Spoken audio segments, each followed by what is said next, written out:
る方どうぞ前の方にプロポーズになってはい。お写真撮る方どうぞ前の方へお進みになってください。挨拶した方がいい。よろしくお願いします。よろしくお願いします。カメラの方にちょっと視線をね。はい。座っていただいても大丈夫大丈夫ですか。はい。じゃあ座ります。はい、お付けになってください。カメラの方に視線をお願いします。カメラ多くてどのカメラに？はい、こっち。手上げていただけると、視線を送りやすいと思います。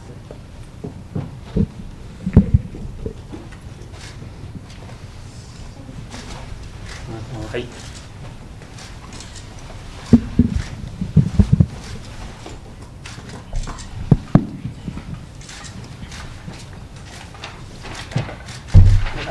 はい。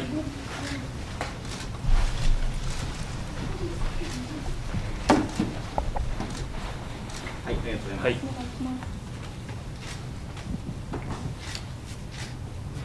はい、ありがとうございます。はい。Good morning. Welcome to the FCCJ. I'm your moderator, Andy Sharp. A few months ago, my kids were watching YouTube, watching some YouTubers playing video games and talking. And I noticed there were two white guys there speaking in perfect Japanese.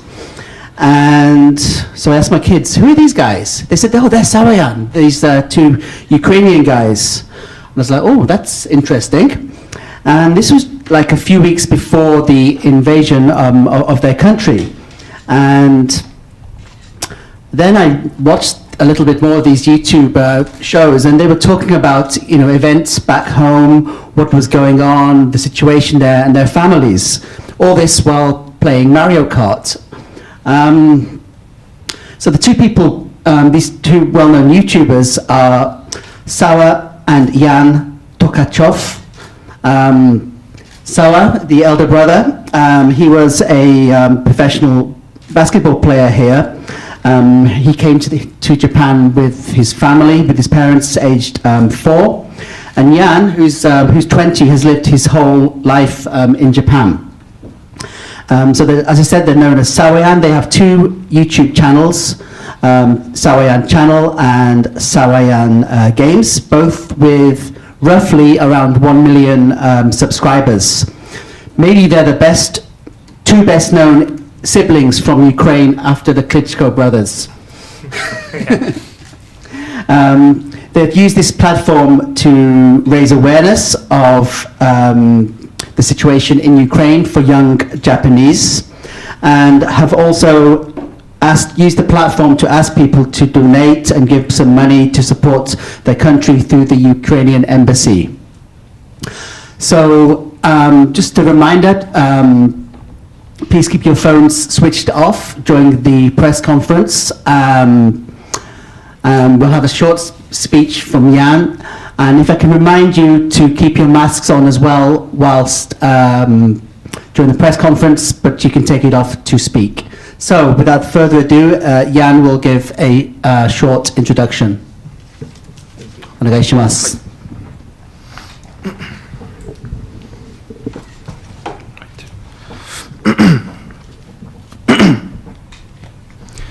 やっぱり始まった。その瞬間、僕の頭の中は真っ白になった。2022年2月22日、キエフにいる父親からその一言だけが書かれたメールが届いた。それはロシアのウクライナに対する軍事侵攻開始を意味するものだった。何が起きているのか、全く気持ちの整理ができないまま、僕はすぐに父親に電話をかけた。受話器の向こうから聞こえてくる父親の声には、今まで感じたことのない緊張感があった。It's really begun. At that moment, my whole mind went blank. On February 22nd, 2002, a message from my father in Kiev came with just one comment. That was a message telling us of the beginning of the Russian military invasion of Ukraine. Not knowing what was happening and not being able to organize my thoughts at all, I called my father right away. His voice on the other end of the line was tense in a way that I had never felt or heard before. 父親の状況、親戚の状況、友人の状況、町の状況、聞けるものは全て聞きたかった。とりあえずは大丈夫だ。そう父親から言われ、僕は突然襲われた絶望感の中にわずかな安心感を覚えた。しかし、その日から僕のわずかな安心感は徐々に押しつぶされていくことになる。多くの命が犠牲となる終わりの見えない戦争が始まったからだ。I wanted to ask him all that I could about how he was, how our relatives were, friends, and the city. My father said the words to me, "For now, we're fine." And within the sudden and overwhelming despair I was feeling, I was able to feel at least a small part of relief. However, that small sense of relief that was within me that day was gradually pushed away as the war, in which so many lives have been lost and an end is not yet in sight, had begun. ウクライナ人の両親のもと、兄は4歳から日本で育ち、僕は日本で生まれ育った。兄は来日した当初、言葉も通じず、慣れない環境に苦しんだという。父親はそんな兄に、ウクライナ人であることを誇りに思え、そのような言葉をかけていた。この言葉は、日本で生まれ育った僕もよく父親から耳にした。当時はその言葉が意味するものを完全に理解することができず、何気なく受け取っていた。しかし、不思議とそれを聞くたびに、どこか心の底から力が湧き出るような感覚があったのを今でも覚えている。幼い頃の僕はその言葉の真意が分からずとも、何か壁にぶつかったときは自分に言い聞かせるようにしていた。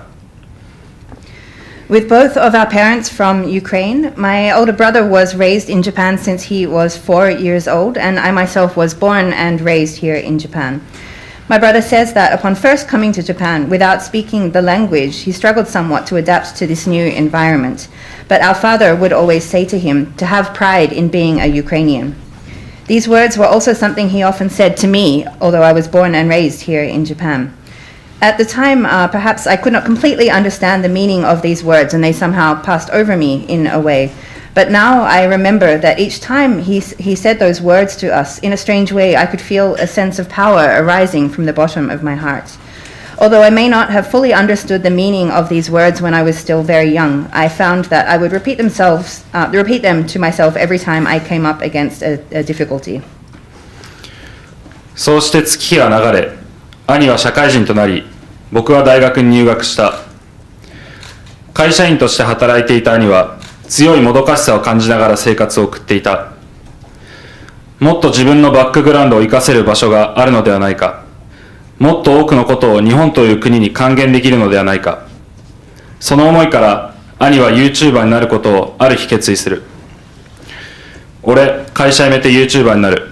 ヤンも一緒にやろう。日本という国が大好きだからこそ、日本という国の魅力をより多くの人に伝えたい。そのような思いで僕らは YouTuber として動画を配信し始めた。As time passed, my brother started work and I myself entered university. But as he was working at the company, he started to feel a sense of being somewhat, or feeling a little bit hopeless, wanting to find a way to make the most of his background more and to give something more back to this country, Japan. One day, he decided to become a YouTuber. He said to me, "I'm going to quit my job and become a YouTuber, Jan. Let's do it together." Because of his love for this country, Japan, or our love, we wanted to convey the different positive points of this country to even more people. And with this kind of idea in mind, we started to make and stream our YouTube videos. YouTuber として活動を始めて2年が経ち、合計のチャンネル登録者数は200万人を超えた。この数は今でも実感が湧かないほどのものであり、感謝してもしきれない思いであった。ここからさらにこの活動を大きなものにし、より多くの人に自分たちの動画を見てほしい。そのような思いで胸を膨らませていたとき、それは始まった。ロシアの軍事侵攻だ。2 years passed since we began our career as YouTubers, and now our channels combined have more than 2 million subscribers. This number is so large that it's hard to feel real in a way, and we're so grateful. It's hard to express how grateful we are for this, with the hope of wanting to make our activities even larger and have even more people view and subscribe to our videos. We had these kind of hopes in mind, and that was when it began, the Russian military invasion. 仕事の都合で2ヶ月ほど前にキエフに戻っていた父親からの連絡で、僕はそれを知ることになった。あまりにも突然の出来事だった。頭が真っ白になっていく感覚と同時に、とにかく父親の声が聞きたくなった。僕は急いで電話をかけた。父親はすぐに電話に出た。父親の声が聞こえる。それだけで僕はほっとした。しかし、父親の声は僕が今まで聞いてきたものとは違った。強い怒りや憎しみ、そして何かを覚悟したような声で、淡々と僕に現地の状況を伝えてくれた。Our father had just returned to Kiev about 2 months ago for work, and his message that he sent was the first that I learned of what happened. It was just too sudden, with the sense of everything all of a sudden going blank. At the same time, I just wanted to hear his voice, and I rushed to telephone him. He answered right away, and I could hear his voice, and just that was enough to make me feel some kind of relief. However, the voice that I heard was completely different to how it had ever been before. It seemed to be full of a strong kind of anger or hatred, and with a kind of sense of awareness or knowing what was happening. It seemed that he just plainly told me about what the situation was like there. 最後に、とりあえずは大丈夫だ。安心しろ。と言って彼は電話を切った。僕は未だ気持ちの整理がつかないままだった。これは現実なんだろうか、夢ではないのか。そんな思いが頭を駆け巡る中、僕はテレビをつけた。だがそこに映った光景は僕の思いを一瞬にして打ち砕いた。現実だった。体中から血の気が引いていき、しばらくその場から動けなくなった。今まで重ねてきていた何かが僕の中で崩れていった。At the end of the call, he just said, well, for now, we're fine, don't worry, and then ended the telephone call. I still could not gather my feelings, and I was thinking, is this really reality, or is this just a dream? With these kind of thoughts flying around in my head, I turned on the television, and the scenes that were on the screen completely shattered these thoughts in an instant. It was reality. I felt all the blood draw from my body, and I was frozen, unable to move. Something that had been built up over the years until then started to collapse within me. ウクライナには数回しか行ったことがなかった。それでもウクライナ人の血が流れている自分にとって、それは母国であることに変わりはなかった。自分がこうして日本にいる間にも、馴染みのある町が破壊され、自分と同世代のウクライナ兵が命を落としていく。考えれば考えるほど、大きな無力さに襲われ、涙がこぼれ落ちた。そして自然と自分も戦いたい。ウクライナのためなら命を懸けてもいい。そんな思いが増していった。I myself have only been to Ukraine a few times. However, as someone Ukrainian with Ukrainian blood flowing in me, it is still my home country. Even right now, while I'm here in Japan, the city, which is so familiar to me, is being destroyed. Ukrainian soldiers the same age as me are being killed. The more I thought about these things, I was overwhelmed with a feeling of helplessness and brought to tears. And suddenly I felt that I want to fight myself. I would be prepared to sacrifice even my life for the sake of Ukraine. These kind of feelings grew stronger inside me. 戦争が始まってから、ウクライナ国内では総動員令が出されたため、父親は国外に避難することができなかった。ただ、親戚の安全を確保する必要があったために、首都キエフを離れ、比較的安全な地域に避難した。父親とは毎日連絡を取り合っていたが、ある日電話で、俺は戦いに行く。絶対にこの国を守る。と僕に戦争に行くことを告げた。僕は止めなかった。止めても絶対に父親は行くと分かっていたからだ。Since the war began, a mobilization order had been issued within Ukraine, and my father became unable to leave the country. However, because of the necessity to protect our relatives, he evacuated away from Kiev to a more relatively safe area. I was in contact with him every day, and one day, suddenly on the telephone, he said, "I'm going to fight, I'm going to protect this country," telling us of his decision to join the war. I did not stop him because I knew that even if I tried, he would still go. 続けて、ウクライナ人は絶対に負けないと僕に力強く言った。その時、幼い頃から言われていた言葉を思い出した。ウクライナ人であることを誇りに思え、その瞬間、その言葉の意味をようやく理解することができた。どんな困難にぶつかっても、国を守るため、家族を守るために戦う。これはウクライナ人として生まれた瞬間から体内にある本能などだと。He continued and said firmly to me, "Ukrainians will never lose." This reminded me of the words that he had always shared since we were young. Be proud of being a Ukrainian. At that moment, I was finally able to understand the meaning of these words. No matter what difficulties you might face, to fight and protect your country and your family, that is the inner sense that is within every Ukrainian since the moment they are born. そんな中、兄から義勇兵に志願することを動画で公表しようという提案が来た。兄にも同じ思いがあったのだ。僕らはすぐに動画を撮り公開した。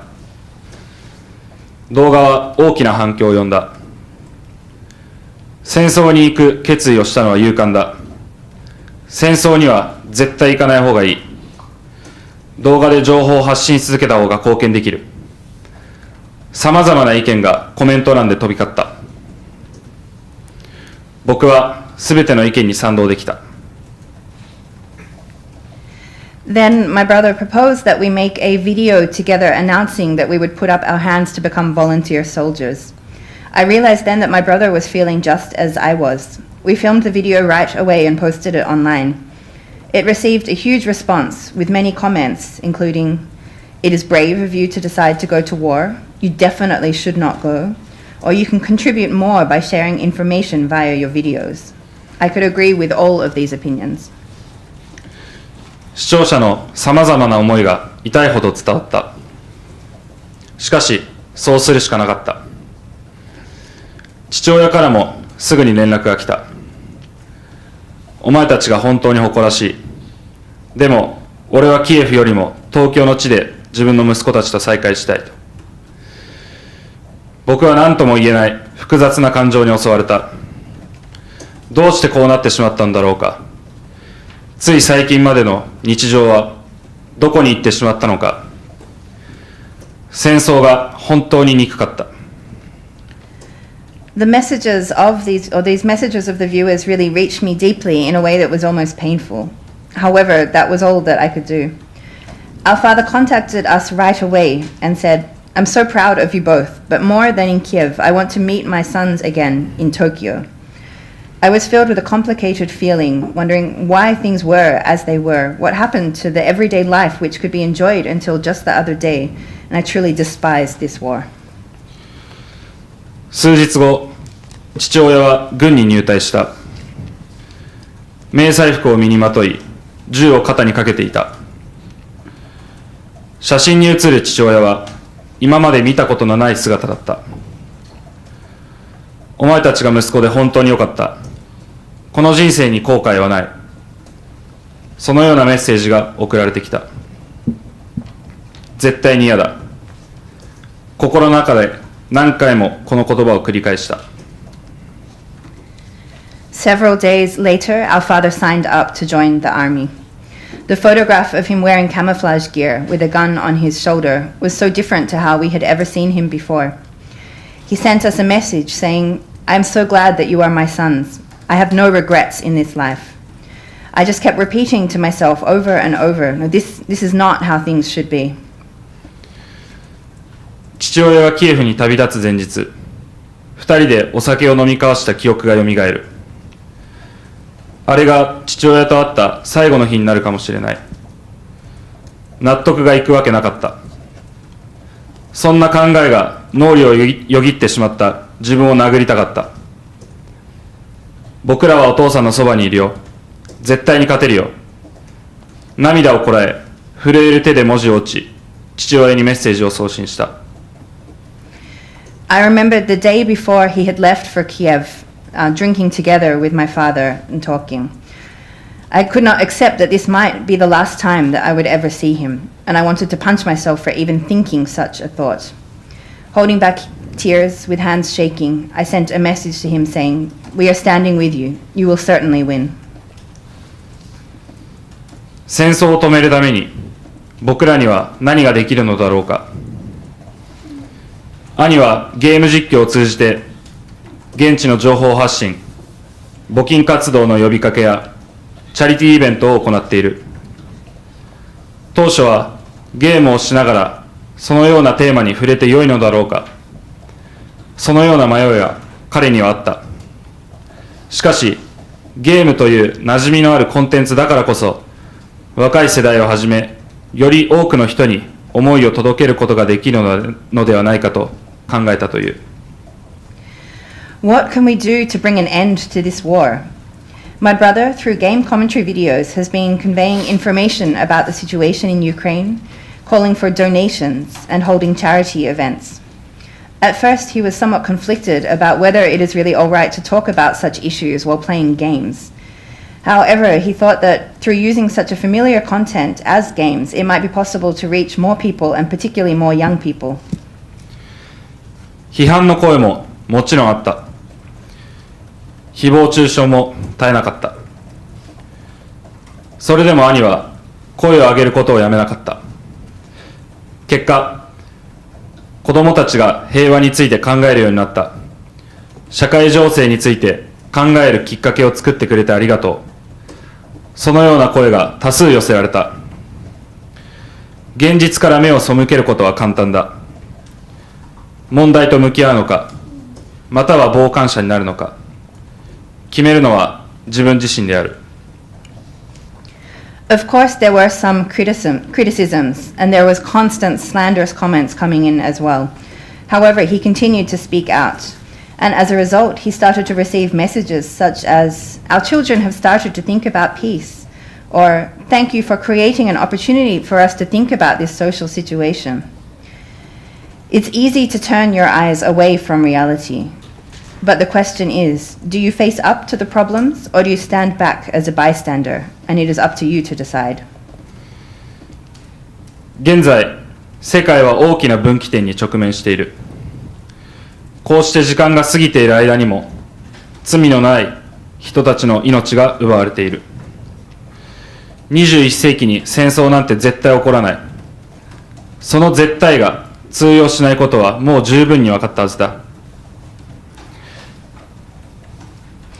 The world is now standing at a great turning point. Even as this time right now is passing, more innocent lives are being taken. But we know now that these ideas that such a war cannot happen in the 21st century is completely false. これ以上の犠牲を生まないために、世界中の人たちと平和への第一歩を踏み出したい。一人一人の行動が明日の未来を変える。どんな些細なことでもいい。あなたのその行動が世界を救うのだ。In order to prevent the loss of even more lives, I hope that people around the world can together take a step closer toward peace. The actions of each and every one of us can change tomorrow. Any small thing matters, and your action truly can save the world. 僕たちは戦い続ける。一日でも早くウクライナに日常が戻るように。一日でも早く父親と再会できるように。平和を願い、祈りを捧げる。ご清聴ありがとうございました。We will continue our fight, our struggle, so that normality and life can return as soon as possible to Ukraine, and so that we can meet our father again as soon as possible. We will continue to hope and to pray for peace. Thank you.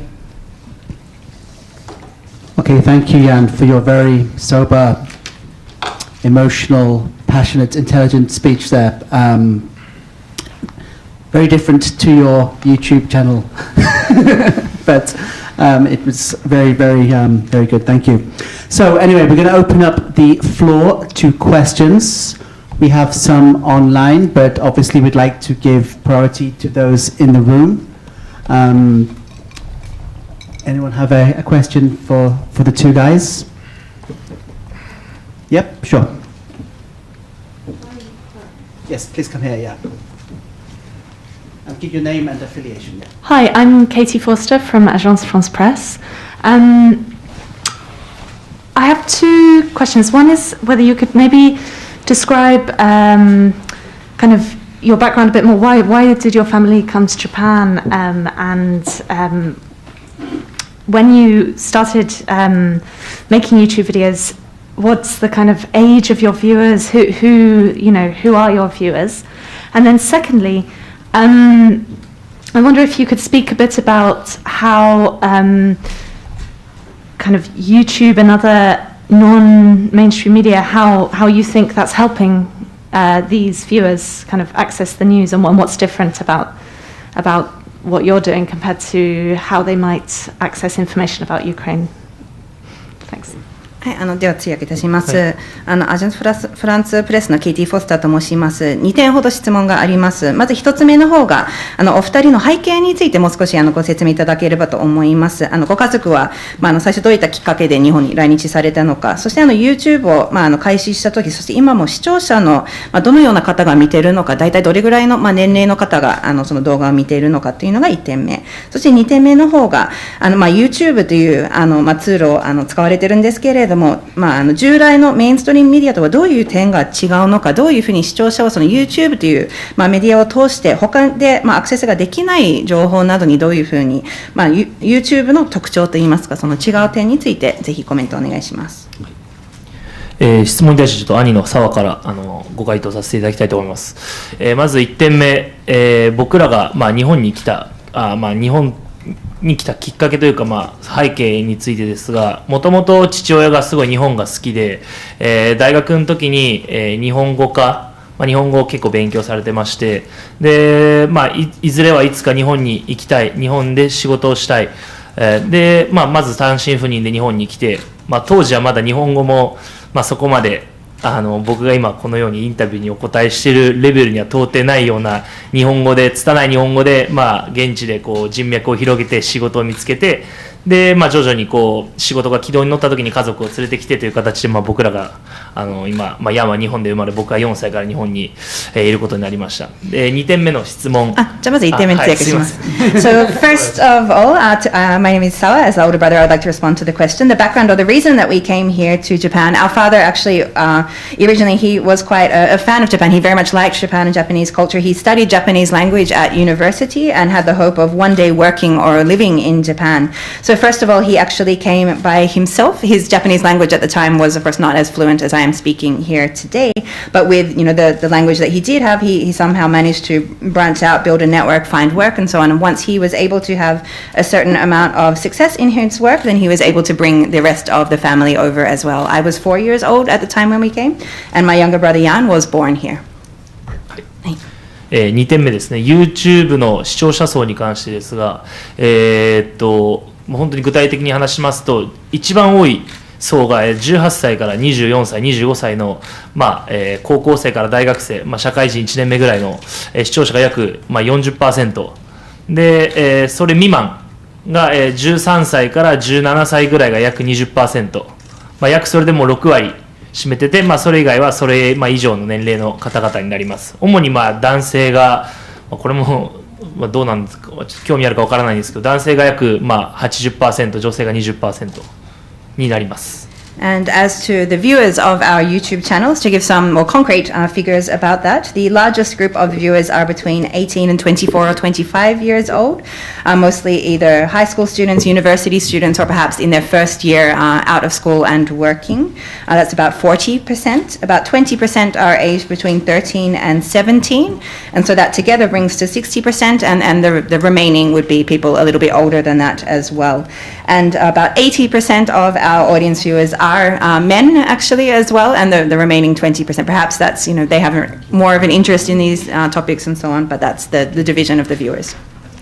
はい、そして3点目、YouTube で、今こういった現状を情報発信することに関して魅力というか、僕がすごくいいなと思っている点は、まず一つは現地にやはり父親がいて、リアルで起こっていること、その悲惨さであったりとか、その現状を本当に最新の状態でまず僕が聞けて、かつそれをすぐに視聴者に発信できる、多分どこの、ニュースメディアよりも、かなり早いんじゃないかな、かつ正確なんじゃないかなと思っておりまして、よく国によって少し情報が違ってあったりとか、ロシアでの発言、そしてウクライナ側のメディア、アメリカ側のメディアでいろいろ意見が食い違うところあるかもしれませんが、僕自身の発信する情報の主はやはり父親とか、現地の父親の友人から聞いた生の情報が主になるので、かなりス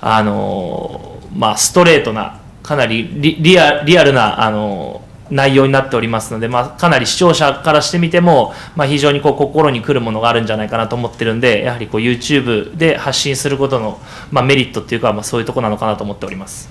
And as for the difference or sort of the merit of YouTube as a media as well, the kind of information that I'm conveying is this very real sort of information from the ground that our father is sharing with us about, the terrible situation that's there, but really this very up-to-date, actually what's really happening at that time. And then I'm able to stream that online almost immediately as well, right away as well. So I think in that sense, it's much faster, this kind of information, than a traditional news media, which would take more time. And it's also coming very directly from this information right on the ground at that time, so I would say it's also accurate in that sense as well. Of course, when it comes to the bigger, information, each different country would have their own statements. What's being said in the news or in Russia is different to in Ukraine, in the United States, and so on. There are differences in opinions and in positions and so on. But the kind of information that I'm sharing is, rather than those sorts of things, it's this very direct information that my father or his friends is telling me and sharing that instantly as well, in a very direct and real way, in that personal way as well. So I think this means that for the viewers, it's something that can really, hit them right in the heart as well. They can have this very up-to-date and real information that's coming, and I think that's one of the merits of YouTube. Thank you very much. Okay, thank you. Any more questions from the floor? Yes.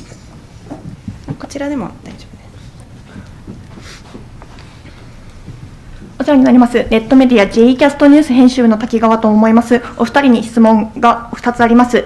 まず、ツイッター上である企業にスポンサーになってくださいと呼びかけておりましたが、スポンサーを求めている理由についてお聞かせください。また日本企業に望むことなどがありましたらお聞かせいただきたいと思います。続いて、お父様についてです。お父様にはたびたびウクライナ人であることを誇るように言い聞かせられたと伺いましたが、お二人がウクライナ人として誇っていることを詳しくお聞かせください。また二人にとってお父様はどんな人でしょうか。またどんな点を尊敬しているか詳しくお聞かせください。お願いいたします。To briefly translate into English from GCAS News, I have two questions for both of you. First of all, you made a post on Twitter calling for a particular company to sponsor you. I would like to ask if you have any particular reason for requesting this sponsorship, and also if you have anything that you would like to call upon Japanese corporations to do. And second, you referred to your father always calling on you to be proud of being Ukrainian. I'd like to ask, well, first of all, what do you feel as a Ukrainian about what is happening now? And also, what kind of presence is your father to you? What does he mean? What is it about him that you respect? And so on. はい、ご質問ありがとうございます。おそらくスポンサーの件に関しては今回のこの、話にあまり関係のないことなのかなと思ってます。多分おそらく、昨日か一昨日ぐらいの DNA さんのツイートですよね。野球選手がかなり僕たちの YouTube での挨拶を発信してくださってたので、より密に何かお互い寄り添って面白いことができないかなという意味合いでああいうツイートをさせていただきました。2点目、So first of all, in regards to the first question, I don't think it's directly so much related to the actual current situation or the issue of Ukraine that I've been talking about, but it was perhaps yesterday or so on when we had the post about DNA. The aspect there is many baseball players and so on have been sharing our message information and so on and having this kind of exchange in that. So I was we were reaching out thinking perhaps there's something more closer that we could do together at this time. 2点目、ウクライナ人として、誇りに思っていること、のことなんですけれども、現状やはりまた世界中の皆様が見て分かる通り、ウクライナの、国民が、何も恐怖もいろいろある中で、母国を守るために、僕らと同世代の人たちから僕らの父親世代の人たちまでがこう戦場の第一線に立って、武器を持って母国を守っているその姿にまずものすごいこう誇りに思うのはもう当然のことですし、それが一番強いっていうのと、あとはそのなんていうんですかね、僕らは日本にいますけれどもヤンの方からもその義勇兵の話もあった通り自分たちも同じぐらいの熱量で、同じことは正直こうすごい遠い国なんで同じことがすぐにできるかって言ったらちょっと難しいかもしれないですけど、僕たちも同じような気持ち同じような覚悟で戦ってるんだぞっていうことを、世界に向けてもメッセージを送りたかったですし、やはり僕ら自身も現地の人々からすごいパワーをもらってて、そういった部分でもやはりウクライナ人に生まれてきてよかったな、僕たちの国の人たちは勇敢で本当に強いなっていうことは日々感じております。ちょっと答えになってるかわからないんですけど大丈夫でしょうか。And as for the second question about what we are, proud of as a Ukrainian, of course, as the world or people around the world are seeing in this current situation, despite, of course, great fear about what is happening at the moment, the people of Ukraine, including people of the same generation of us, of our father's generation, are really now, on the front. They're protecting our country at the moment, doing all that they can, and that is something which have a deep pride when seeing this. And that I think is the strongest fact as well, seeing them really on the front lines protecting the country.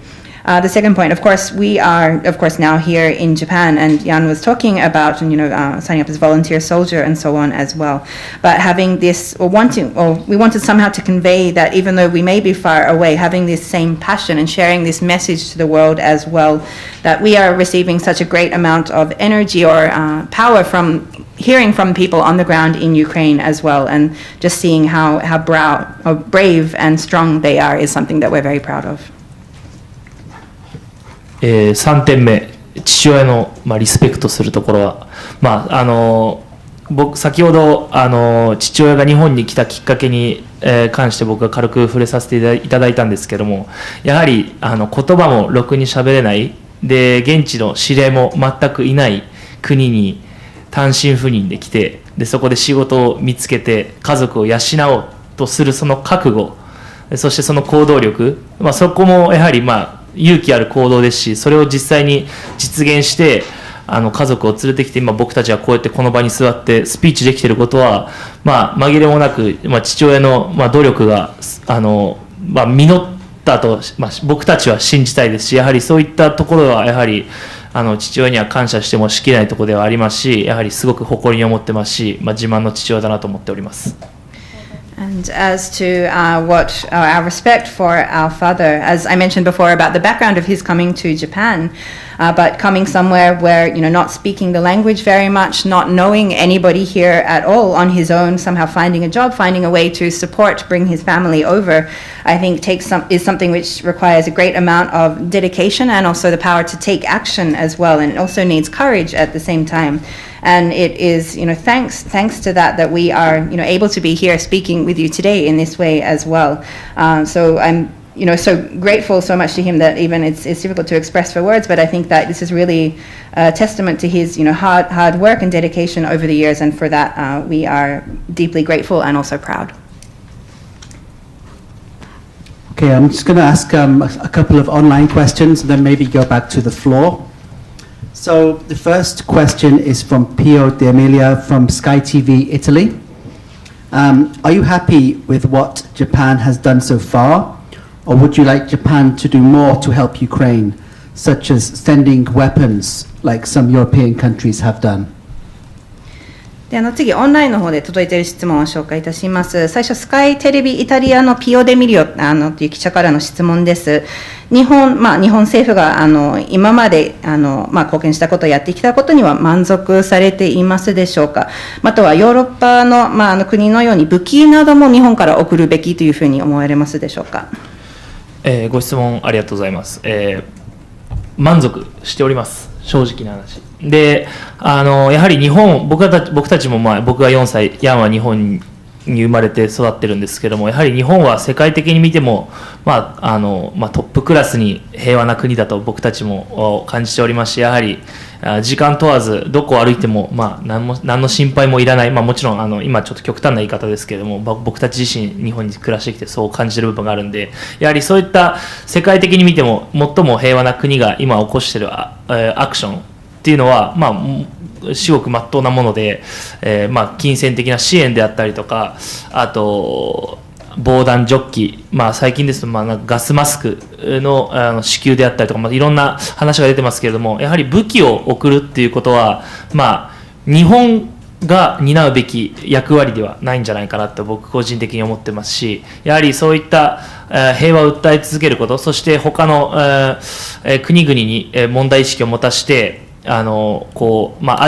ジアの中でもリーダーシップを発揮して平和を訴え続けることが今日本が一番やるべきことであって、それは現状、かなり速いスピード感で、もちろんもっとできるだろうっていう声もあると思うんですけれども、僕の中ではもう本当にありがたい家系ですし、もうウクライナ国民にとってもすごく力になっていると思っております。To be honest, I am indeed happy with what Japan is doing this far, as well as, for me, having come to Japan since I was 4 years old, and my brother Jan having been born here. We can say that living in Japan, this is, even from a global perspective, one of the really, top-class peaceful countries. To put it in maybe an extreme way, you can walk anywhere and feel safe at any time of day, and so on as well. So I think that the action that such a peaceful country that Japan can take, or what it is doing now, is indeed appropriate. This kind of financial support, or also, the provision of items such as bulletproof vests or gas masks more recently as well.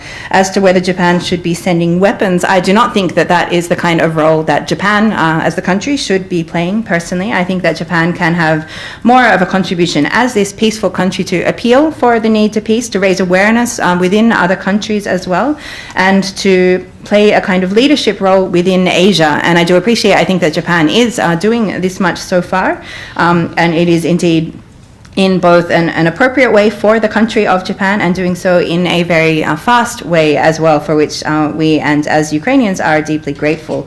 Of course, there may be voices saying that more could be done, but we are very happy with what Japan is doing at the moment. Okay, I have another online question here. This is from Isabel Reynolds at Bloomberg News. Japan's Justice Minister is heading to Poland this week and may bring back some refugees from Ukraine. Can you imagine a lot of Ukrainians will take up this offer from Japan? And what difficulties may they face living in Japan?次、ブルームバーグのイザベル・レノッズ記者からの質問です。今週、日本の法務大臣がポーランドの方を訪問して、ウクライナの難民、避難者をまた日本に連れてこられるかもしれないということが報道されています。そのような、日本に行くというオファーを、受け入れるウクライナ人は、たくさんいるというふうに、想像としては考えられますか。またはそのようなウクライナの避難者の方が日本に来られた場合にどのような、課題ですとか難しさに直面されるのでしょうか。はい、質問ありがとうございます。僕たちが実際にヤンも僕もウクライナに行ったことあるんですけども、簡単なその日本に対するどういったイメージを抱かれているのかっていう方も、結構ご存じない方多いと思うんで、僕の方から、僕が、現地にいてもちろん軽く自己紹介するときに俺日本から来たんだよねっていうと第一声としては日本日本っていう簡単に言うとその夢の国のようなみんなが行きたいと思っているような国っていうイメージを抱かれている人が正直多いです。やはり最先端、そして日本食とか寿司とか、ヨーロッパでもウクライナでもそういった和食のお店が結構立ち並ぶんで、日本にものすごくいい印象を抱いている人々ものすごく多いです。なんでその難民が日本に来るってなった時に、それに対して日本は嫌だとかそういった感情を抱く人は本当少ないと思っております。でまたその日本にもし難民で入った時にやはり問題になってくるのは、一番は、まず言葉の壁。やはり父親が日本に最初来た時にも感じたように、やはり英語がすんなり通じるところは、まだ完璧というかなりそこはまだ課題があるのかなと個人的に思っておりますし、あとは食文化、やはり食事は僕自身が4歳で初めて日本に来た時も、驚く方も多いかもしれませんが、やはり白米ご飯すらまともに食べれなかったっていうのを今でも覚えております。これは僕だけなのかもしれませんが、やはりそういったちょっと直面はあるかもしれないですけれども、何よりもそういう細かい課題は、細かいで大きな課題なのかもしれないんですけども、それよりもやはり日本の人たちのこの寄り添う姿勢、そしてウクライナの人たちの一生懸命なところは今でも世界的に見ても皆様も感じるところあると思うんで、そういったお互いの寄り添う姿勢は、そういった課題を、どんな形であれ結構すぐ解決してくれると思ってるんで、ちょっとまず答えがちょっとずれてしまったんですけども、課題はありますけれども、難民が日本に来られた場合、僕たちもできることを一生懸命やっていきたいと思います。And for both Jan and myself, we have, of course, been to Ukraine on many occasions. And on this time, well, I'd like to share a little bit about what the general image of Japan that people in Ukraine have, because that's perhaps something that not so many people here are aware of. So for me, when I go there, whenever I'm, introducing myself and saying, oh, I'm come from Japan, I live in Japan, they always say first, well, oh, Japan? That Japan? It's almost like it's a kind of dream country to a lot of people as well. It's a place that everybody wants to visit, and, it has this image of, being very high-tech, Japanese food, sushi, there's many Japanese restaurants in Ukraine. So there's, on the whole, a very positive impression, I think, that most Ukrainians have of Japan. So as to whether, if there was an opportunity to come to Japan, I think for most refugees, or there would be very few who would have sort of a negative impression or would want to say, oh, no, that's, we wouldn't want to go there. I don't think that would be many people. But as to, of course, the different difficulties that they might face on coming to Japan, the primary one would be, of course, the language barrier. When I think about when our father came here as well, not speaking Japanese fluently yet as well, and Japan is still a country where English, well, there are still many challenges, even in, English being understood and conveyed in many places as well. So I think that language would, of course, be the greatest challenge for people. The second also would be, the food, the different things which are eaten here and so on. It might be surprising now, but for me, even when I came at 4 years old, I couldn't eat white rice at all. It was, maybe that's just me personally, but these different, getting used to the different foods and so on would, of course, also be a challenge for people coming as well. So there are these many, detailed, or I'm not sure if I should call them small or big challenges as well, but more than that, or greater than that, the sort of empathy of Japanese people in being able to, feel for people, to work with them as well. And of course, people around the world are seeing the, the dedication or the spirits of the Ukrainian people at the moment as well. So I think that with the spirits of both of those people, they would be able to, cooperate in a way to overcome any of these kinds of challenges that may be faced as well. Of course, there would be difficulties, but these can indeed be resolved through the cooperation of the Japanese and Ukrainian people, I believe. And we also would, of course, want to do anything at all that we could to support such people as well. Thank you. Any more questions from the floor? You can ask in, yeah.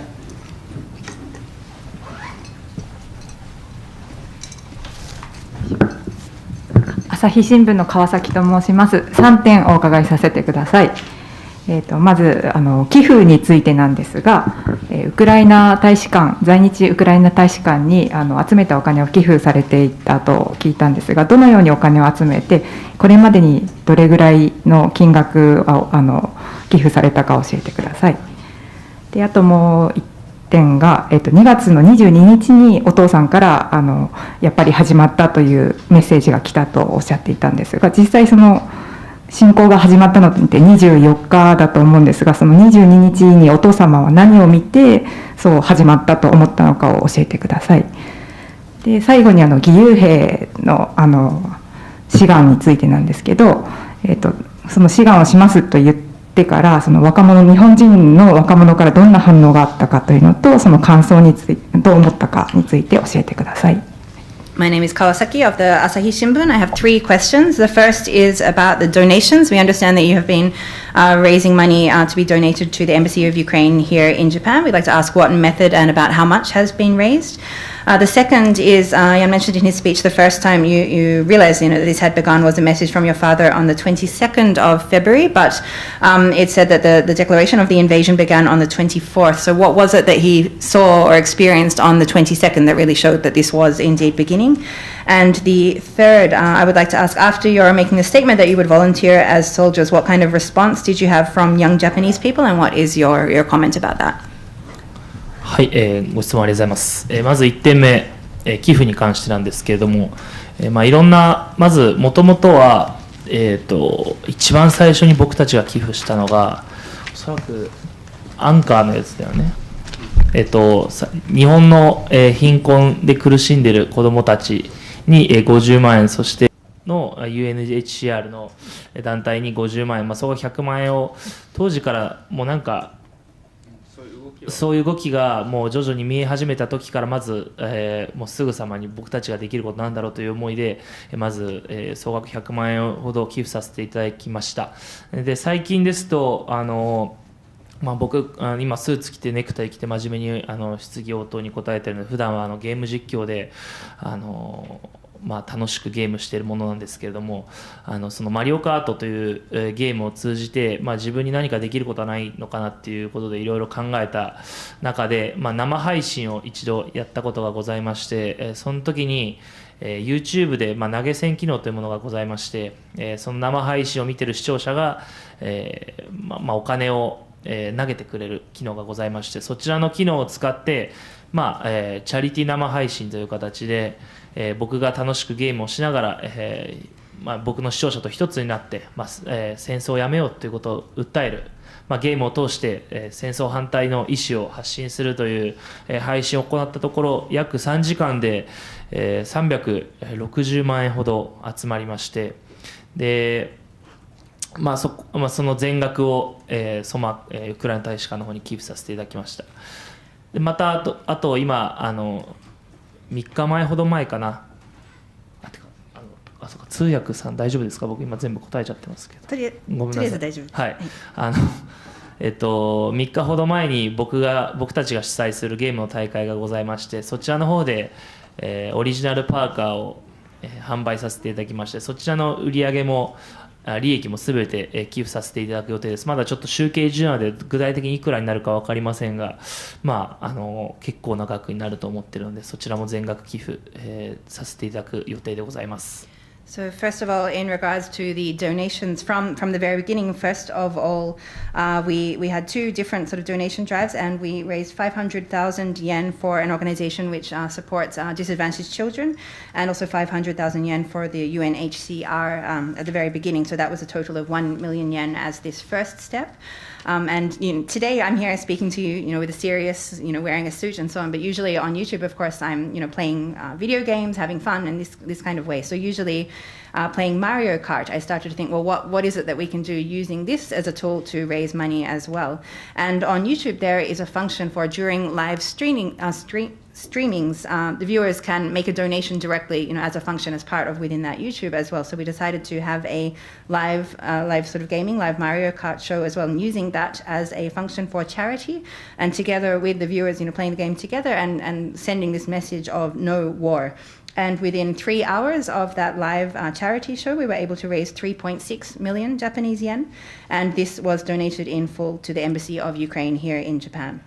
And just around 3 days ago, we also organized a gaming event that we organized as well. And as part of that, we sold some original hoodies, and all of the funds from this will also be donated as well. We're still in the process of calculating how much was actually raised, so I don't have the figures now, but that will also all be donated. そして3つ目の質問ですね、義勇兵に関して、動画を上げたときにですね、ヤンのスピーチにもあったようにいろんな声が届いた中で、若者からは僕たちの中で驚きだったのが、結構長文でものすごく、真面目な、メッセージが多数いただいて、その中に多かったのが、僕たちも一緒に行くと、サワヤンと一緒に、僕たちも行くと、僕今中学3年生ですという、その本当にこう僕たちのメッセージとかを心で聞いてくれてるような中学生高校生がものすごく多くて、正直それを聞いて、複雑でしたね。嬉しい気持ちもありますけれども、自分がこう動画でメッセージを発信することによってこう戦いたいという、良くも悪くも戦いたいという気持ちを子どもたちの中で芽生えさせてしまっているのは、果たしていいことなのか悪いことなのかっていうのは、現状僕もはっきりということはできないんですけれども、少なからずこう今世界中で起きていることに対して問題意識を持ってくれていることにはそれは間違いないなということで、僕の中ではそこはすごく意味のあることだと思ってますし、これからもそういう問題意識何かを変えたい、もちろん実際に戦場に行って戦うことが全てではないとも思ってますし、やはりこう第三者としてできることというのは、何か必ず一つあるだろうし、それに対してこう考えることになるきっかけ、考えることをするきっかけにはなったのかなと思っております。And the question about the responses to our stating that we wanted to join as volunteer soldiers, we were quite surprised actually that we received a number of very long and very serious messages from young people, including even from third year junior high school students saying, if you're going, we're going to, we're going to sign up, we're going to go and fight as well. So in one sense we could see that this meant that our message really reached them, that they could understand the sincerity or the significance of this. But to be honest, it's quite complicated, of course. Complex feeling receiving these kind of messages as well.